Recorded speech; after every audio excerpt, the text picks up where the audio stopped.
There's no feeling more intense than starting over. If you deleted your homework the day before it was due, as I have, or if you left your wallet at home and you have to go back after spending an hour in the commute.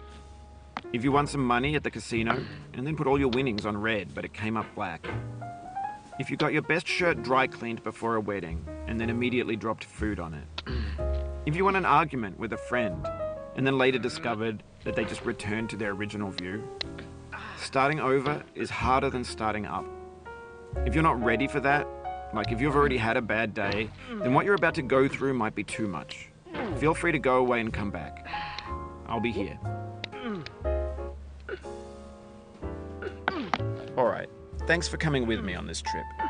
I'll understand if you have to take a break. In the digital world or in real life, has certain essential properties that give the game its flavor.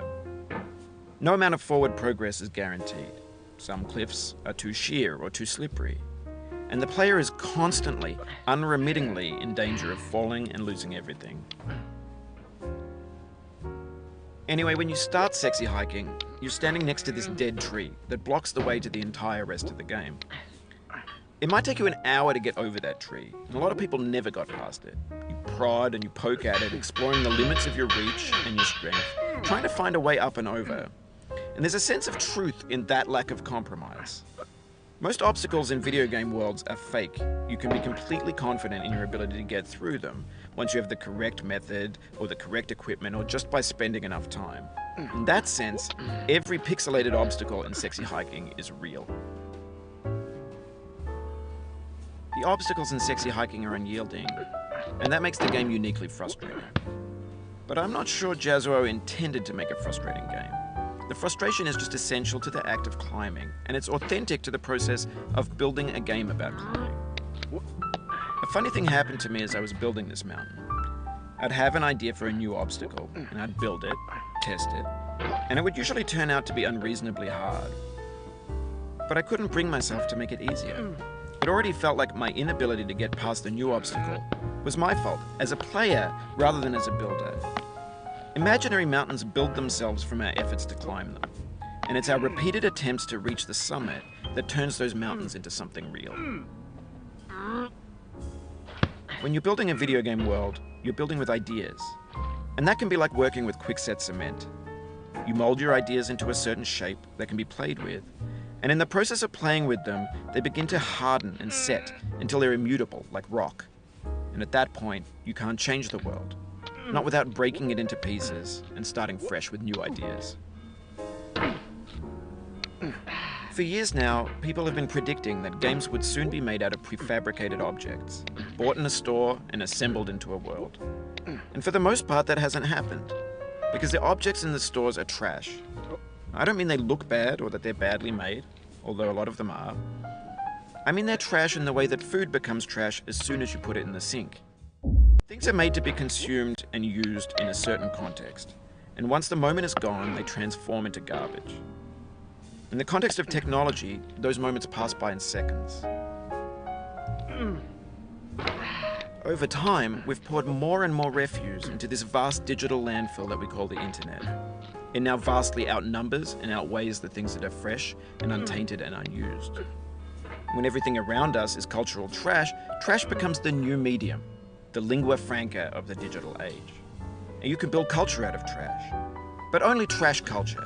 B games, B movies, B music, B philosophy. Maybe this is what digital culture is. A monstrous mountain of trash, the ash heap of creativity's fountain. A landfill with everything we ever thought of in it. Grand, infinite, and unsorted. There's 3D models of breakfast, Gen X's fanfic novels, scan magazines, green screen Shia LaBeouf, banned snuff scenes on LiveLeak.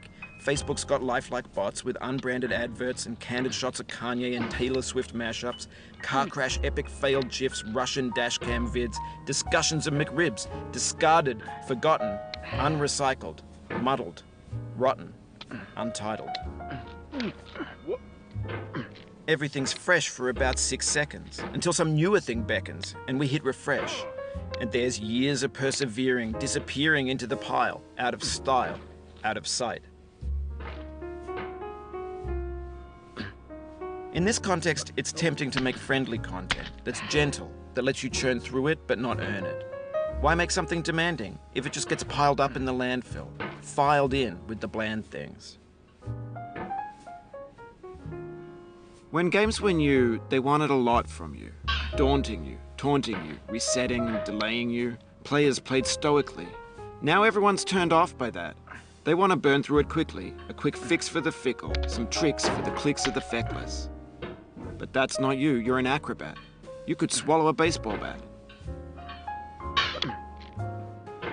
Now I know, most likely you're watching this on YouTube or Twitch, while some dude with 10 million views does it for you, like a baby bird being fed chewed up food.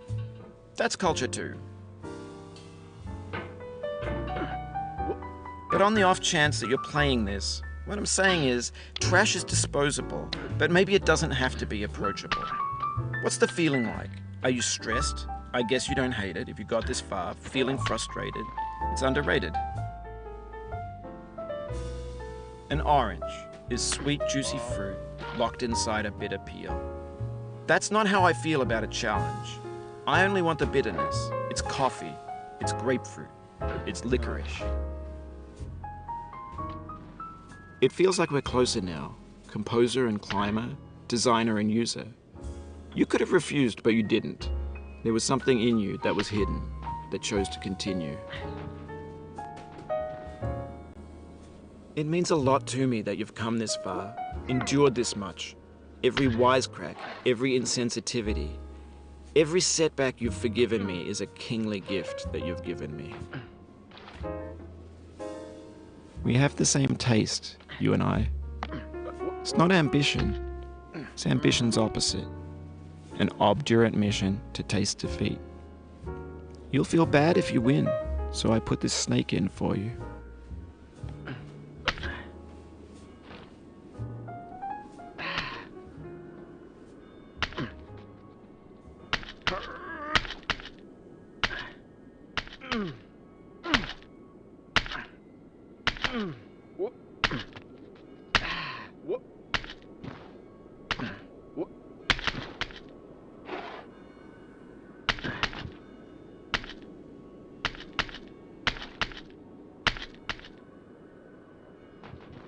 Have you thought about who you are in this? Are you the man in the pot, Diogenes?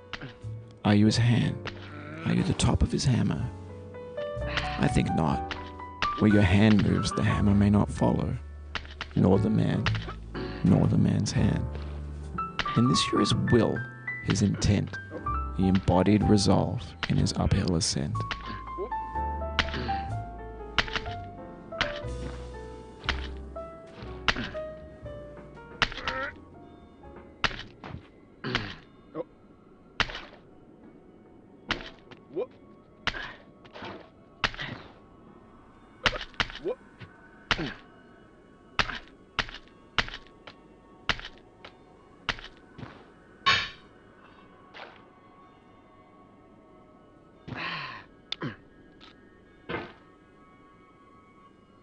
Now, you've conquered the ice cliff, the platforms, the church, and the rectory, the living room and the factory, the playground, the construction site, the granite rocks, and the lakeside.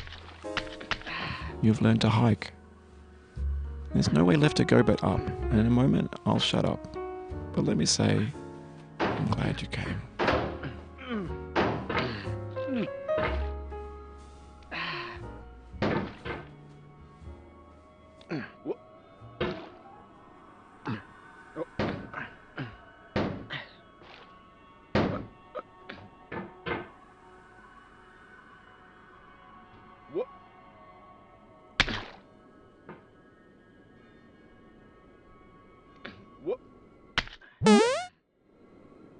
Oh, you just lost a lot of progress.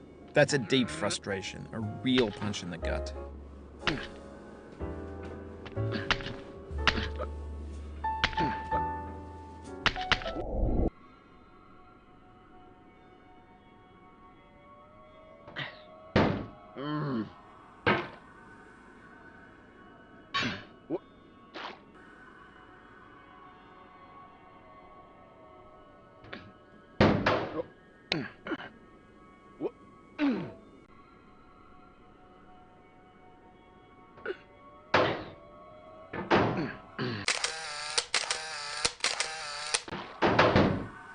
Oof, sorry about that.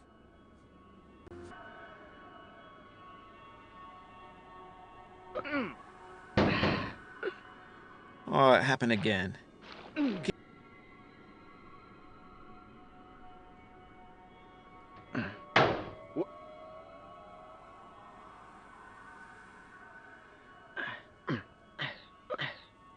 dedicate this game to you, the one who came this far.